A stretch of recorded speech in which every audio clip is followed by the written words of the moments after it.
बऱ्याच जणांना स्वामी समर्थ प्रकट दिनानिमित्त 11 दिवसाची किंवा 21 दिवसाची सेवा करता आलेली नाही किंवा पारायण करता आलेलं नाही, तर त्यांच्यासाठी एक चांगली संधी आहे.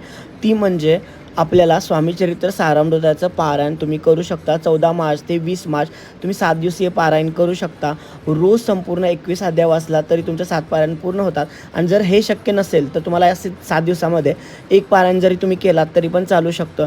याच्यामध्ये रोज तुम्हाला 3 अध्याय वाचायचे आहेत आणि म्हणजे तुमचं एक पारायण पूर्ण होतं. पारायण सुरू करताना पहिल्यांदा दिवशी तुम्हाला संकल्प करायचा. आता याचे नियम म्हणजे तुम्हाला या काळामध्ये ब्रह्मचर्य पाळायचं आहे, मांसाहार तुम्हाला वर्ज्य करायचा आहे. तर नक्कीच तुम्ही हे पारायण करावं अशी मी तुम्हाला विनंती करतो. कारण सारामृताचं जे पारायण असतं ते कोणतीही इच्छा पूर्ण करणारं असतं आणि स्वामी महाराजांच्या जवळ येणारं हे पारायण असतं. आणि स्वामी महाराज आपल्या इच्छा नक्कीच या पारायणामुळे पूर्ण करतात असा माझा स्वतःचा अनुभव आहे. तर नक्कीच जास्तीत जास्त लोकांनी हे पारायण करा.